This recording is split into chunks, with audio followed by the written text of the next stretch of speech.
오늘 우리 고린도후서의 말씀 여러분과 함께 은혜를 나누고자 합니다.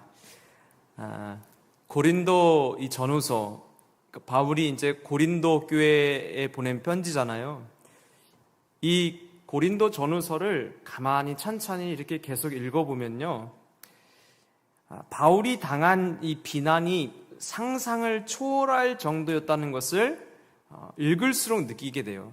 이게 그냥 뒤에서 조금 살짝 씹는 정도가 아니고 거의 인생을 박살낼 것처럼 몰아치는 비난들 있잖아요. 반드시 무너뜨려야 된다. 이 사람은 완전히 무너뜨리고자 하는 어떤 악한 의도와 마음 속에서 비롯된 바울을 향한 공격은 이 상상을 초월할 정도였다는 것을 생각해 보게 돼요. 특별히 이 고린도 교회와 연관된 이들이 바울을 향해 쏟아낸 공격들은 어떻게 같은 사람들끼리 이렇게까지 잔인하게 비판하고 비난할 수 있을까, 그런 생각을 하게 되고, 또 한편으로는 바울은 물론 사도긴 하지만 이런 거 진짜 어떻게 참았을까, 이거 어떻게 다 견뎠을까, 이런 생각을 말씀을 묵상하면서 해보게 됩니다. 오늘 본문 우리 고린도후서 5장에도 이 바울을 향한 공격이 어느 도를 넘어서서 매우 강한 비판들이 있었다는 것을 짐작하게 하는 내용들이 곳곳에 등장합니다. 우리가 읽진 않았지만 5장 12절에서 13절 말씀에 우리가 다시 너희를 자천하는 것이 아니요 오직 우리로 말미암아 자랑할 기회를 너희에게 주어 마음으로 하지 않고 외모로 자랑하는 자들에게 대답하게 하려는 것이라. 우리가 만일 미쳤어도 하나님을 위한 것이요 정신이 온전하여도 너희를 위한 것이니. 이 말씀을 이렇게 보면 바울을 향한 공격이 어떤 종류의 것이었는지를 파악할 수 있어요. 첫 번째는 뭐가 등장하나요? 외모에 대한 이야기가 등장하죠. 즉 바울의 겉모습, 이 바울이 가지고 있는 어떤 외향적인 것들, 밖으로 드러나는 것들에 대한 비난이 있었다는 것을 예측할 수 있죠. 외모로 자랑하는 자들이라는 표현 속에서 바울을 반대로 이런 겉모습을 가지고 굉장히 맹렬하게 비난했다는 것을 유추해 볼 수 있습니다. 고린도 교회에서 바울이 이렇게 공격하는 외적인 공격들이 있었고, 이 외적인 공격들, 우리가 성경 곳곳에서 우리가 증언을 보면 이 바울의 외적인 모습이 그렇게 매력적이지 않았다는 것을 우리가 이렇게 유추할 수 있는 본문들이 구절구절 나오잖아요. 그러니까 이 고린도 교회의 성도들 중에서도 이 바울의 외적인 모습이 마음에 들지 않았던 거예요. 공격의 대상이었던 것이죠. 단순히 또 외모만 가지고, 겉모습만 가지고 비난한 것이냐? 그것도 아닙니다. 그 외모를 이야기한 그 밑에 13절에 보면 우리가 만일 미쳤어도 하나님을 위한 것이다, 이런 표현이 있어요. 이 맥락을 통해서 어떤 걸 생각해 볼 수 있을까요? 바울의 정신을 미쳤다고 한 사람들이 있었다는 거예요. 외적인 것뿐만 아니라 정신적인 공격도 있었어요. 그가 미친 거다, 이렇게 표현하는 아주 굉장히 자극적인 표현하는 성도들 있었다는 것이죠. 바울의 열정을 매우 지나친 것으로, 그의 표현은 매우 과장된 것으로 비난하며, 심지어는 무엇까지 비난했냐면 다메섹 도상에서 예수님을 만난 그 만남까지도 비난의 도구로 활용했다는 것을 짐작해 보게 합니다. 그것도 예수님이랑 만났다고 하는 그것도 걔가 정신이 좀 말짱하지 않은 것 같아, 이런 식으로 비난했던 거예요. 그러니까 정신이 온전치 않은 것을 들어서 바울의 모습을 비난했던 것이죠. 진짜 주님 만난 것도 아니고 정신이 이상한 사람이라고 그렇게 호도하는 사람들이 있었다는 거예요. 여러분, 같은 성도들 안에서 이런 비난이 있으면 여러분이 만약에 이런 비난을 당한다면 어떠시겠어요? 이건 같은 교회 안에서 못 살죠. 그 정도 아닌가요? 이거 도를 넘잖아요. 정도가 있잖아요. 그런데 이런 고린도 교회 안에 바울을 비난하는 수위가 끝을 모르고 막 올라가고 있었다는 것을 보게 되죠. 그런데 문제는 무엇이냐면 이런 바울을 향한 비난은요, 결국은 그 교회, 고린도 교인들의 믿음도 같이 흔들어 놓기 시작하는 거예요. 왜냐? 바울을 통해 복음을 접한 사람들이 있었는데, 그런 바울을 통해 복음을 접한 사람들이 그들 가운데 바울을 비난하는 그런 비난들이 막 같이 올라오니까 어떻게 해요? 나 바울을 통해서 복음을 들었는데? 이렇게 하면서 자기들이 쌓은 이 복음의 턱까지 막 흔들리는 거예요. 결국은 바울을 향한 이 비난의 도가 지나치다 못해 이제는 자기들에게 고스란히 돌아오는 거예요. 자신들의 신앙에도 타격을 미치기 시작했다는 것을 알게 되죠. 그런데 이런 근거 없는 비난, 숨막히는 조롱과 궤변 속에서도 바울이 참 의연하게 대처하는 모습을 오늘 우리가 고린도후서 5장의 말씀을 통해 확인할 수 있습니다. 5절 말씀 보시면 곧 이것을 우리에게 이루게 하시고 보증으로 성령을 우리에게 주신 이는 하나님이시라. 8절에서 10절 말씀 우리가 담대하여 원하는 바 차라리 몸을 떠나 주와 함께 있는 그것이라. 그런즉 우리는 몸으로 있든지 떠나 있든지 주를 기쁘시게 하는 자가 되기를 힘쓰노라. 이는 우리가 다 반드시 그리스도의 심판대 앞에 나타나게 되어 각각 선악간에 그 몸으로 행한 것을 따라 받으려 함이라. 이렇게 얘기합니다. 바울이 자기를 비난하는 성도들에게 편지를 썼어요. 그러면서 자기에 대한 이야기를 하는 거예요. 지금 하나님께서 내게 사역을 감당하시고 이루어진 모든 사역의 열매들은 성령 안에서 하나님께서 이루신 것입니다. 이렇게 얘기하고 또 8절에서 10절에는 뭐라고 얘기합니까? 내가 몸으로 떠나 있든지, 그러니까 내가 죽든지 살든지 하나님을 기쁘시게 하는 자의 된 모습으로 살기 위해서 내가 애씁니다. 그러면서 우리 모두는 다 심판대 앞에 서게 될 것입니다. 거기 안에 누구를 포함시키고 있는 거예요? 자기도 포함시키고 있는 거예요. 그러면서 비난하는 자들에게 호소하는 것이죠. 우리가 서로 비난하며 싸우는 것이 아니라 우리가 몸으로 있든지 떠나 있든지 죽든지 살든지 하나님을 기쁘시게 하는 삶을 살아가자라고 자기를 비난하는 성도들에게 오히려 간곡히 요청하는 거예요. 왜냐? 모두가 반드시 그리스도 앞에 서게 될 것이며 그 앞에서 우리가 행한 모든 것을 빠짐없이 판단받을 것이기 때문이다. 이렇게 얘기하는 거예요. 이 말 통해서 바울의 관심이 어디 있었는지를 알게 되죠. 물론 사람이니까 마음이 아프고 쓰렸겠지만 그럼에도 이렇게 의연하게 대처할 수 있었던 것은 바울의 관심, 바울의 시선이 사람들의 인정과 비난이 아니라 마지막 그리스도 앞에 심판대에 섰을 때의 모습을 생각하며 살아왔다는 것을 알 수 있게 하는 대목이죠. 사람들이 뭐라고 하든 간에 우리 모두는 마지막 날에 주님 앞에 서게 될 것, 그리고 바울 자신의 말과 행동, 그의 삶뿐만 아니라 그들을 비난했던 이들의 말과 행동, 그들의 삶까지도 하나님이 전부 다 확인하실 것이기 때문에, 그렇기 때문에 사람들의 소리가 물론 가슴 아프긴 하지만 거기에 매여있지 않고 오히려 그들에게 우리 주님을 기쁘시게 하는 일에 헌신하자라고 도리어 권면할 수 있었던 거예요. 이것이 상상을 초월하는 비난과 비판 속에서도 바울을 견디게 한 이유고, 더 나아가 바울을 공격한 이들을 위해 사사로운 감정 없이 말할 수 있었던 이유인 것이죠. 영원한 것을 만난 자에게 가장 가치 있는 것은 무엇일까요?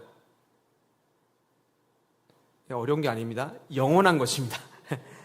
영원한 것을 만난 자에게 가장 가치 있는 것은 영원한 거예요. 그들에게 가장 소중한 것은 영원한 것이죠.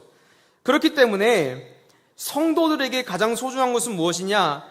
영원의 주인이신 하나님이 영원한 가치를 매겨주시는 것, 이게 성도에게 가장 중요한 거예요. 그렇죠? 그렇기 때문에 하나님이 가장 가치 있게 매겨주시는 것이 무엇일까요? 주님을 기쁘시게 하는 거예요. 그렇죠? 영원하신 주님, 영원한 가치를 매겨주신 주님이 가장 기뻐하시는 일을 하며 살아가는 것이 바로 우리에게 가장 소중한 일이고 가치 있는 일이 되어져 버리는 것이죠. 바울에게 이것 이외에 다른 것으로 서로 비난하고 싸우고 정죄하고 판단한 것은 무익한 것이었던 거예요. 무익한 것. 사랑하는 기복의 성도 여러분, 여러분들도 가장 중요한 것이 바로 이것입니까? 하나님을 기쁘시게 하는 것. 내게 가장 소중한 가치는 하나님을 기쁘시게 하는 거야. 이런 마음이 여러분 안에 있으신가요? 오늘 말씀을 통해 그 마음이 더욱 견고해지고 하나님을 기쁘시게 하는 삶에 집중하시는 저와 여러분 되시기를 예수님의 이름으로 축복합니다. 이렇게 될 때 우리는 비난 앞에서도 담대하고 또 심지어 나를 비판하고 비난하고 조롱하는 자들을 끌어안고 그들에게도 영원한 자리로 초대할 수 있는 넓은 그릇을 가지게 되는 거예요. 바울은요, 고린도 교인들을 다 끌어안을 수 있는 넓은 그릇을 가진 자들이었어요. 자기를 비난하던 조롱하던 그게 문제가 되지 않아요. 왜냐? 결론적으로 다 주님 앞에 갈 자들이며 하나님의 구원 안에 거해야 될 주님의 자녀들이라는 먼 시선, 영원한 가치의 시선이 바울에게 있었기 때문에 이런 것 가지고 서로 다투더라도 결론적으로는 누구냐? 같이 하나님 나라 가야 될 사람들인 거예요. 그러니 자기를 비난하는 사람들도 끌어안고 같이 주님 기뻐하시는 일을 하자고 얘기할 수 있었던 거예요. 이렇게 자신의 중심과 마음을 고린도 성도들에게 피력한 이후에 바울은 성도들에게 한 가지 진리에 기반한 삶을 살자고 그들에게 권고합니다. 14절에서 15절 말씀입니다. 그리스도의 사랑이 우리를 강건하시도다. 우리가 생각하건대 한 사람이 모든 사람을 대신하여 죽었은즉 모든 사람이 죽은 것이라. 그가 모든 사람을 대신하여 죽으심은 살아있는 자들로 하여금 다시는 그들 자신을 위하여 살지 않고 오직 그들을 대신하여 죽었다가 다시 살아나신 이 일을 위하여 살게 하려 함이라. 바울이 자기를 비난하는 우리 고린도 교회 성도들을 향해서 한 가지 진리에 기반한 사실, 그 삶으로 초대합니다. 한 사람이 죽음으로 모든 사람의 죽음이 되었다. 이것을 여러분 잘 아시는 것처럼 누구의 죽음을 얘기하는 것입니까? 예수 그리스도의 대속의 죽음을 이야기하는 것이죠. 예수님께서 이렇게 모든 사람을 대신해서 모든 사람이 감당해야 될 사망, 죽음을 몸에 짊어지셨기 때문에 예외 없이 죽음과 심판의 자리에 가야만 했던 우리가 새 생명의 기회를 부여받은 것이죠. 이렇게 자신의 생명을 주고 우리에게 새로운 생명을 허락하신 이유가 있어요. 그 이유가 무엇이라고 오늘 이야기합니까? 15절에 보니까 이제 다시는 그들이 자기 자신을 위하여 살지 않고 오직 대신 죽임 당하시고 부활하시니 예수님을 위해서 살게 하려고 내가 대신 죽었다는 거야. 바울의 이런 고백은 오늘 본문 앞에 시작되었던 우리가 주님을 기쁘시게 하는 삶을 살자 하는 것과 맞닿아 있습니다. 주님을 기쁘시게 하는 삶이 무엇입니까? 바로 예수 그리스도를 위하여 사는 거예요. 자기를 위해 사는 것이 아니라 그리스도를 위하여 살아가는 것이죠. 예수 그리스도의 생명값으로 살아난 성도들은 이제 새로운 피조물이에요. 생명이 연장된 게 아니에요. 이전에 있었던 생명이 이어진 게 아니라 새롭게 태어난 존재들이라는 거예요. 새 생명을 얻은 존재들, 이것을 성경에서 뭐라고 표현합니까? 거듭났다 이렇게 표현합니다. 거듭났다, 다시 났다, 새롭게 났다 이렇게 표현하는 것이죠. 성도들은 새로운 피조물이 되어서 생명이 연장된 게 아니라 예수 안에서 죽고 그의 생명으로 다시 살아난 거듭난 생명이라는 것이죠. 그래서 거듭난 자들의 삶은 무엇을 향해 달려가느냐? 주를 위해 달려가는 거예요. 나를 죽음으로 처리하시고 영원한 생명으로 다시 살게 하신 그 주님을 기쁘시게 하는 삶을 살아가기로 결심하는 것이 바로 거듭난 자의 삶의 모습이라는 거예요. 자, 그러면 거듭난 자의 삶, 주님의 생명값으로 새 생명을 부여받은 성도들의 삶, 주님을 기쁘시게 하는 삶, 이게 다 같은 말이죠? 이것은 무엇을 말하는 것일까? 주님을 기쁘시게 하는 것이 무엇일까? 그 중에 하나를 오늘 본문에서 우리가 확인해 볼 수 있는데, 우리가 읽은 이 본문 말씀에 이제 후반절에 나오겠지만 우리에게 직분을 맡기셨다라고 표현되어 있어요. 여러분, 직분이 무엇을 위해 존재하나요? 주님을 기쁘시게 하기 위해서 존재하는 거예요. 직분은요, 주님을 기쁘시게 하려고 존재하는 거예요. 우리의 모든 직분은 주님을 기쁘시게 하기 위한 것이고, 또 다른 의미에서는 우리에게 직분을 맡기시는 분이 기대하는 것이 있다는 거예요. 여러분, 직분이 뭐예요? 자리잖아요. 자리를 아무에게나 줍니까? 아무에게나 맡기나요? 사람을 아무 자리나 막 세워버립니까? 그렇지 않잖아요. 세상에서도 어떤 사람이 자기가 맡기는 일을 잘 감당할 것 같은 사람에게 직분을 주고 자리를 줍니다. 그리고 그 직분을 맡은 자, 가진 자는 어떻게 합니까? 자기에게 직분을 준 자를 위해서 살아가는 거예요. 회사가 그런 거죠. 그게 마땅한 것처럼 주님도 우리에게 직분을 주셨는데, 그럼 뭐예요? 우리에게 직분을 맡기신 이가 기대하는 것이 있다는 거예요. 기대하는 것. 주님이 우리를 위해 자신의 생명을 죽이고 자기를 죽이고 살아난 우리에게 기대하시는 것, 원하시는 것, 우리가 해줬으면 하는 것이 있어서 주님이 우리에게 직분을 맡기셨다는 거예요. 그것이 18절에서 19절에 나옵니다. 우리 이거 함께 좀 읽어보겠습니다. 시작. 모든 것이 하나님께로서 났으며 그가 그리스도로 말미암아 우리를 자기와 화목하게 하시고 또 우리에게 화목하게 하는 직분을 주셨으니 곧 하나님께서 그리스도 안에 계시사 세상을 자기와 화목하게 하시며 그들의 죄를 그들에게 돌리지 아니하시고 화목하게 하는 말씀을 우리에게 부탁하셨느니라. 아멘. 주님이 우리에게 직분을 맡기셨는데요, 화목하게 하는 직분을 우리에게 주셨다, 이렇게 성경에 나와 있어요. 여러분, 이름부터가 이미 그 직분을 주신 분의 기대가 드러나 있죠. 우리에게 화목하게 하는 직분을 맡겨주셨다는 건 뭐예요? 화목하게 하라는 거죠. 제가 오늘 어려운 말 안 하는데 마치 다른 나라 언어 말하는 것처럼 들으시는 것 같아서 제가. 예수님께서 세상에 둘도 없는 가장 귀한 신의 생명을 우리에게 주셔서 우리에게 요청하신 일이 무엇이냐? 세상과 하나님 사이를 화목하게 하신 일이에요. 이게 십자가의 일이잖아요. 죄로 단절된 하나님과 우리의 관계를 화해하는 길로, 화목하는 길을 무엇으로 내셨느냐? 자기의 죽음으로 여신 거예요. 즉, 이 말은 무엇이냐? 주님이 제일 원하시던 것이 그거였던 거예요. 하나님과 세상이 화목하는 거, 그거 주님이 제일 원하셨던 거예요. 그리고 그렇게 열어놓은 길을 통해 성도들에게, 예수님에게 맡기셨던 그 동일한 직분을 성도들, 거듭난 성도들에게 직분으로 주셔서 맡기시고는 우리에게도 무슨 일을 하게 하시는 거예요? 예수님처럼 세상과 하나님 사이를 화목하게 하는 삶을 살아다오 라고 부탁하며 우리에게 직분을 주셨다는 거예요. 여러분이 가지고 있는 직분은 이것을 위해 존재하는 거예요.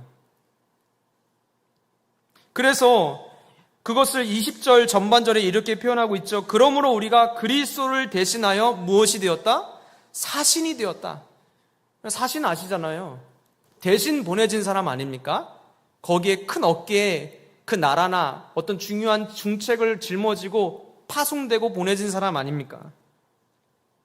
하나님이 우리를 자기 생명값으로 사시고 신의 생명을 부여하셔서 새 피조물이 되게 하셔서 우리에게 직분을 주신 이유는 예수님이 하셨던 그 일, 세상과 하나님 사이를 화목케 하는 그 일, 이제 너희도 해라, 이제 너희도 해다오 라고 부탁하시고 기대하시면서 우리에게 사신이 되게 하셨다는 거예요. 사신이. 주님은 나를 세상과 하나님을 화해케 하는 직분을 맡겨주시는 거예요. 그런 의미에서 이 일을 위해서 하나님은 나를 태초에 계획하시고 나를 빚으시고 만드시고 세상에 보내시고 또 예수 그리스도의 사랑을 알게 하시고 하나님의 자녀 삼아주신 이 모든 일의 근원이 무엇입니까? 화목케 하는 자가 되게 하시려고, 우리의 살아가는 이유가 되게 하시는 거예요. 화목케 하는 일, 그 일을 하라고 우리를 만드시고 계획하셨다는 거예요. 여러분, 바울이 옛날 이름이 무엇입니까? 사울이잖아요. 사울. 그는 하나님의 일꾼으로 자청하여서 수많은 사람을 율법의 기준으로 정죄하고 판단하고 심판하는 사람으로 살았어요. 이게 사울 때의 모습이죠. 그러나 여러분, 거기에는 뭐가 결여되어 있나요? 예수 그리스도의 은혜가 결여되어 있잖아요. 율법에 흠이 없는 자 같이 살아갔지만 하나님의 은혜가 결여된 삶이었고, 오히려 그런 바울의 정의감 넘치는 행동과 삶은 오히려 하나님의 마음을 찢어지게 한 행동이었어요. 나름대로는 하나님의 정의, 하나님의 의, 주님의 옳음을 드러내는 자로 쓰임받는다고 그렇게 살았단 말이에요. 그런데 오히려 사울의 삶은요, 하나님의 마음을 찢어 놓았어요. 그러나 예수님 사울을 십자가의 사랑으로 용납하시고 하나님과 화목케 하시는 그 일을 경험하게 된 이후에 예수님이 그에게 나타나셔서 너가 나 핍박하던 내가 예수야 말하시면서 예수 그리스도의 그 죽으심이 바로 나와 하나님을 화목케 하시는 은혜의 십자가였다는 것을 깨닫고 나서 사울이 바울이 되죠. 그것은 무엇입니까?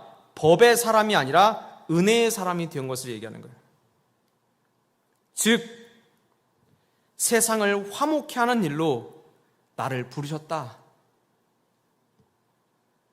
예수님의 사랑을 받은 자로서 기꺼이 화목케 하는 십자가의 전달자로 살게 하시려고 하나님이 나를 정죄하지 않으시고 은혜의 자리로 초대하셨다는 것을 바울이 깨닫게 되죠.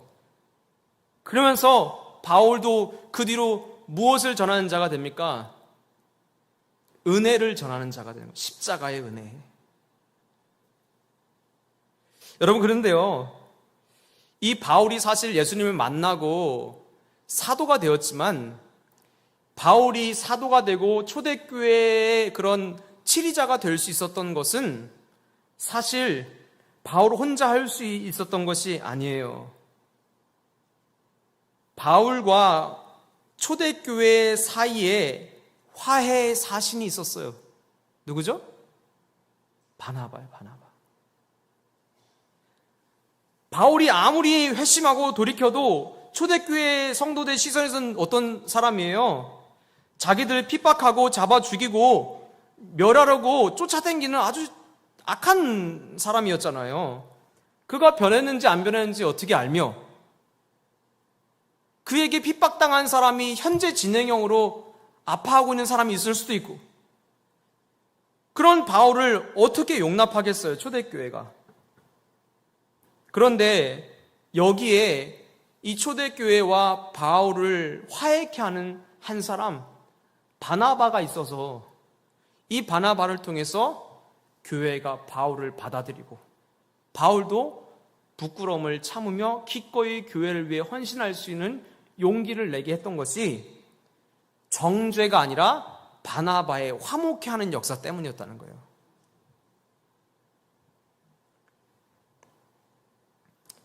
바나바의 이 화해의 사신이 바울을 뭐로 만들었냐? 바로 바울도 화해의 사신이 되게 한 거예요. 연결될 수 없을 것 같은 교회와 바울을 연결시켜줬잖아요.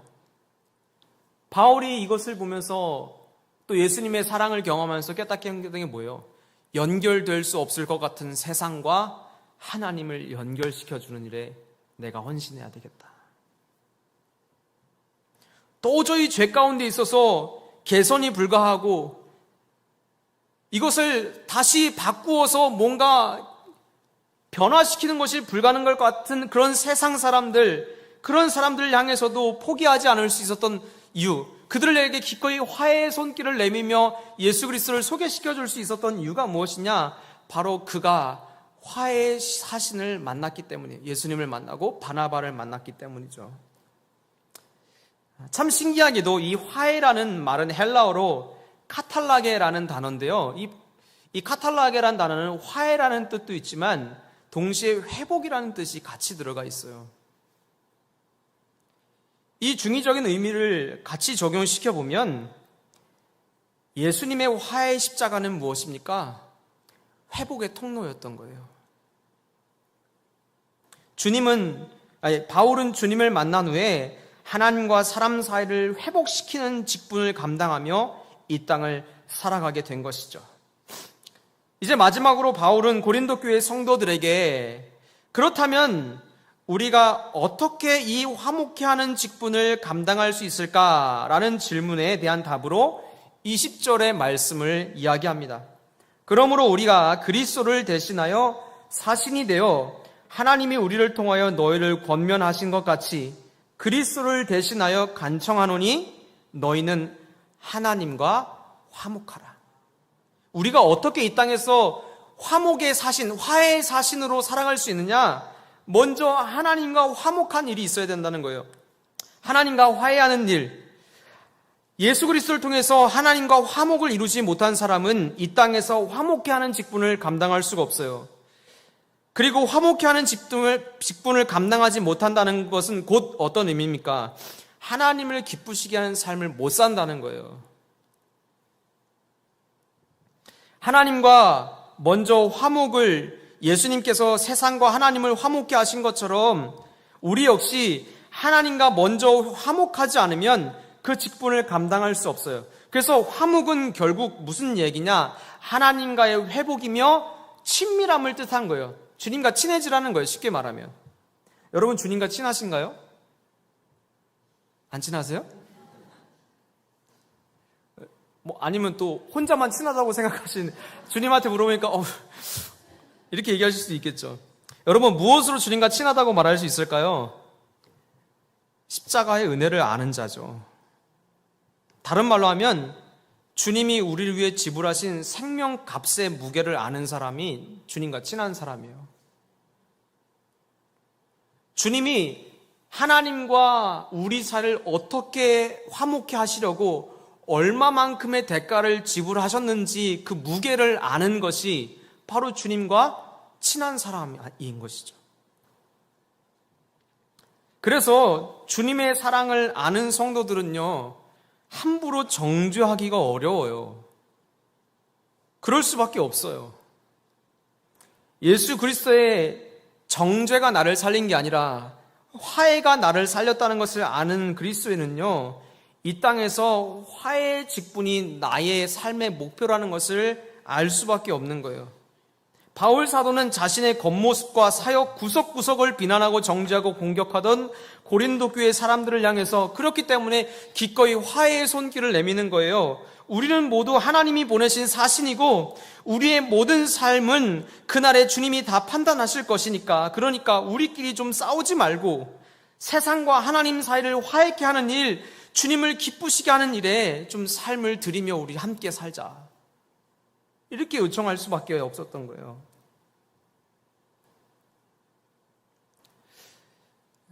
사람은요, 우리 안에 죄된 DNA가 있어요. 어떤 DNA냐? 쉽게 판단하고 비난하고 정죄하는 DNA가 우리 안에 있어요. 동의하시나요? 저는 100% 동의합니다. 조금 더 남들보다 조금 더 나은 것이 조금만 더 있으면 어떻게 해요? 급을 또 나눠요. 조금만 더 잘 살면요, 급을 나누고요. 조금만 더 똑똑해도 급을 나누고요. 어김없이 그 안에는요, 나의 의로움을 드러내는 구석이 생깁니다. 우리의 의는 예수 그리스도밖에 없어요. 그런데 어느새 그 의가 나의 의가 돼서 다른 사람을 찌르는 도구가 되고, 결국은 그것이 무엇입니까? 자기가 하나님 된 삶인 거예요. 여러분, 바울이 사울 되었을 때의 삶은요, 자기가 하나님 된 삶이에요. 자기 딴에는 하나님 위해 살았다고 말할지 모르지만 그 내막을 살펴보면 결국은 무엇이냐?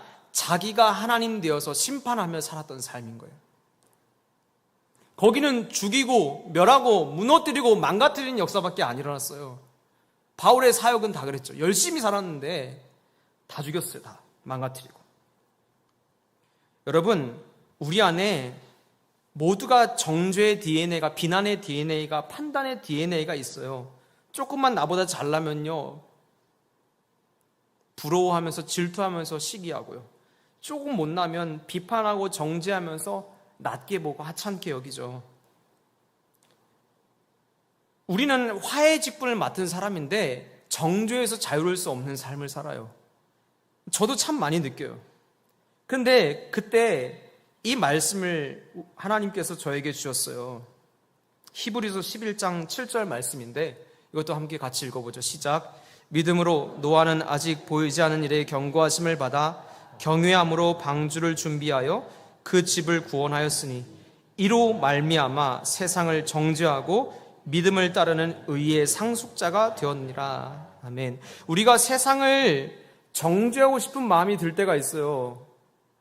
그런데 여러분, 세상을 정죄하는 방법은요, 성경적인 방법은 다르다는 것을 이 말씀을 통해 알게 돼요. 세상을 정죄하는 것은요, 내가 진리가 되어서 사람들을 판단하는 것이 정죄가 아니에요. 그건 잘못된 정죄예요. 성경적으로 말하는 참된 정죄는 달라요. 우리는 하나님을 영원히 알아도 다 알지 못해요. 성경을 안다고 해도 모르는 것 투성입니다. 지난 2000년간 성경학자들이 성경에 대해서 파고 파도 여전히 모르는 게 성경이에요. 성경의 진리에 대해서 잘못 해석하고 그릇 해석되는 것 투성이들이 너무 많죠. 여러분, 한 사람이 아니라 2000년, 몇천 년의 역사 동안 주님을 알아와도 오해하고 분열되고 나누어지며 서로 다르게 해석하는 것이 무엇이냐? 주님에 대한 해석이에요. 말씀에 대한 해석입니다. 진리에 대해서 알면 얼마나 알까요? 그렇잖아요. 그런데 우리는요, 우리 안에 잘못된 DNA가 꿈틀거립니다. 저도 마찬가지예요. 제 안에도 막 그런 잘못된 모습을 보면 판단하는 마음이 아주 잘 올라와요. 그럴 때 하나님께서 이 히브리서 말씀을 주시면서 깨닫게 하신 것이 무엇이냐? 성경적인 정죄가 무엇인지를 깨닫게 하셨어요. 노아가 어떻게 세상을 정죄했는지를 드러내주는데 뭐라고 얘기하냐면, 다시 말씀 띄워주시죠. 노아는 경외함으로 방주를 준비했다, 이렇게 나오죠. 경외함으로 방주를 준비했다. 그리고 그 집을 순종함으로 구원했다, 이렇게요. 그 방주를 준비하는 게 순종함이죠. 말씀에 따라 순종함이죠. 순종함으로 그 집을 구원했다, 이렇게 표현하고 있어요. 그런 것으로 구원하였으니 이것으로 뭐라고 합니까? 이로 말미암아 이것으로 뭐했다? 세상을 정죄했다. 여러분, 여기서 알아지는 깨달음이 뭡니까? 성도가 세상을 정죄하는 방법은요, 주님을 경외하는 거예요. 여러분, 성도가 세상을 정죄하는 참된 정죄는 무엇이냐면 말씀에 순종함으로 이루어지는 거예요. 내가 진리가 되어서 옳으네 그르네 이렇게 막 말로 판단하는 게 아니라, 성도의 참된 정죄는 뭐냐? 하나님을 두렵고 떨림으로 섬기며 그 말씀을 살아내려고 순종하려고 애쓰며 순종의 걸음을 내디딘 그 성도의 삶이 세상을 정죄하게 했다는 거예요. 삶이 세상을 정죄하게 만든 거예요. 그래서 하나님께서 노아가 세상을 정죄했다는 거예요. 말로 한 게 아니에요. 뭐로 정죄했습니까? 경외함으로, 순종함으로 세상을 정죄했던 거예요. 여러분, 이 말씀 믿음으로 받으시기를 예수님의 이름으로 축복합니다. 우리 안에 정죄의 마음이 있습니다.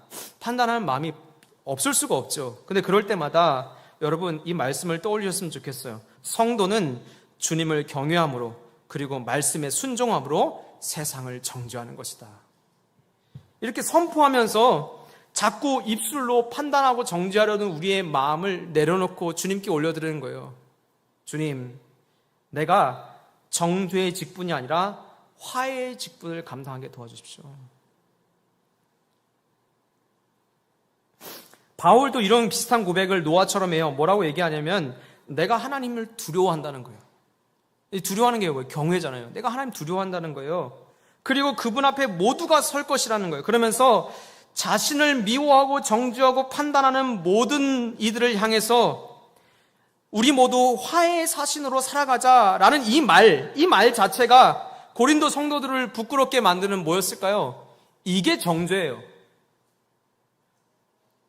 야, 니네 잘못돼서 이렇게 비난하는 게 아니라, 바울은 오히려 난 하나님이 참 두렵고 우리 모두는 하나님 앞에 설 것이니까, 그러니까 우리끼리 서로 판단하고 정죄하지 말고 하나님이 맡겨주신 화해의 직분을 감당하며 주님 기쁘시게 하는 삶을 살자라고 말했을 때, 이 말을 들었던 고린도 교회 성도들, 비난하고 정죄하고 판단했던 성도들 얼마나 부끄러워졌을까요? 그렇죠? 그 자체가 이미 정죄인 거예요. 정죄를 당해버렸어요. 바울이 정죄하진 않았지만 그 말 속에 이미 정죄를 당해버렸어요. 찔림이 있던 거죠. 10절 11절, 이는 우리가 다 반드시 그리스도의 심판대 앞에 나타나게 되어 각각 선악간에 그 몸으로 행한 것을 따라 받으려 함이라. 우리는 주의 두려우심을 알므로 사람들을 권면하거니와 우리가 하나님 앞에 알리워졌으니 또 너의 양심에도 알리워지기를 바라노라. 하나님 두렵다는 거예요. 그 앞에 다 나타날 것이라는 것이죠. 오늘 말씀을 통해서 우리가 확인하게 되는 것은 무엇입니까? 참된 정죄는 화해의 직분을 감당하는 성도들의 삶으로 드러내는 것입니다. 그리고 그것이 바로 어떤 사람의 삶입니까? 거듭난 자의 삶인 거예요. 새로운 피조물로 나타난 자의 삶입니다. 나를 정죄하지 않으시고 대신 자기를 정죄하심으로 하나님과 우리를 화목케 하셨던 예수 그리스도의 십자가를 아는 자의 삶이 무엇입니까? 바로 화해의 직분을 감당하는 것입니다.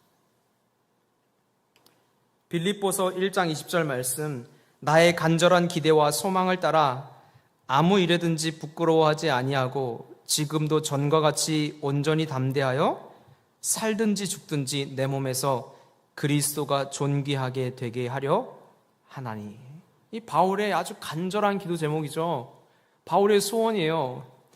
여러분, 바울이 속이 없습니까? 이런 비난과 정죄를 받을 때 뭐 혈압이 막 있는 끝까지 올라가지 않았을까요? 어떨 때는요? 막 갚아주고 싶은 그런 마음들. 그러나 바울이 경험한 예수 그리스도는 누구시냐? 참으시고 자기를 스스로 정죄하시고 세상과 하나님 사이를 화목케 하셨던 분, 그분이 자기가 만난 하나님이고 하나님이 나에게 화해의 직분을 맡기셨다는 것을 알기 때문에 내가 살든지 죽든지 오직 이 일을 통해 하나님을 존귀하게 만들고 싶다는 거예요. 사랑하는 개복의 성도 여러분, 오늘 이 바울의 고백이 저와 여러분의 고백이 되시기를 예수님의 이름으로 축복합니다. 살든지 죽든지 주를 기쁘시게 하는 일 하면서 살자, 이 바울의 외침. 자신을 비난하는 자들을 향해서도 기꺼이 화해의 손을 내밀며 함께 세상과 하나님을 화해시키는 삶 살다가 우리 다 같이 주님 앞에 서자. 좀 싸우지 말고, 같이 예수 믿는 사람들끼리 좀 싸우지 말고 서로가 각자의 자리에서 세상과 하나님 화해시키는 일, 이 주님이 기뻐하시는 일, 여기에 집중하고 전심전력하다가 마지막 날에 선악간에 판단하시는 주님 앞에 우리가 다 같이 서자, 이렇게 얘기하시는 것이죠. 이 바울의 외침이 우리의 삶에도 적용되어져야 하는 것이죠. 주님을 경외함으로, 말씀에 순종함으로 세상을 멋지게 정죄했던 너와 바울의 삶이 내 삶이 되게 도와주십시오. 하나님, 우리의 삶을 통해 세상을 멋지게 정죄하는 그리스도인 되게 도와주십시오.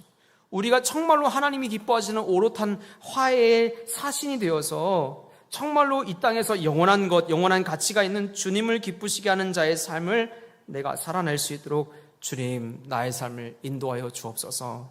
이렇게 기도하며 여러분의 삶의 모든 순간에서 하나님을 기쁘시게 하는 삶, 세상과 하나님을 화해시키는 삶, 경외함으로 세상을 멋지게 정죄하는 하나님의 사람으로 서게 되시기를 예수님의 이름으로 축복합니다. 우리 찬양하겠습니다. 나 주님의 기쁨 되기 원하네. 함께 찬양하겠습니다.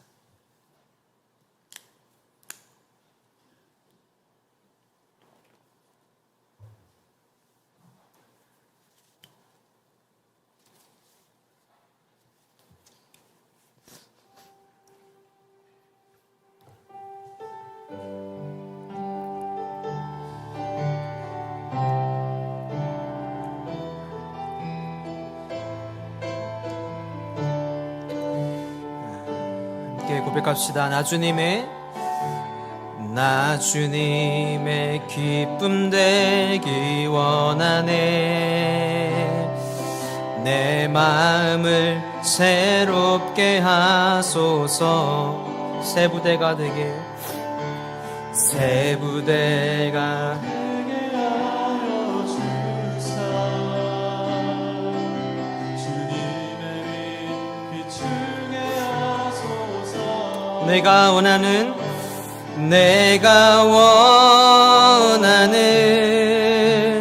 한 가지, 주님의 기쁨이 되는 것. 내가 원하는 한 가지,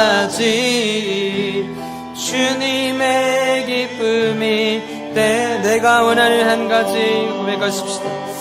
내가 원하는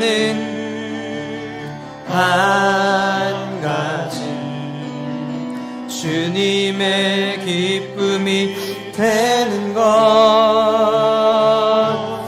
내가 원하는 한 가지 주님의 기쁨이 되는 것.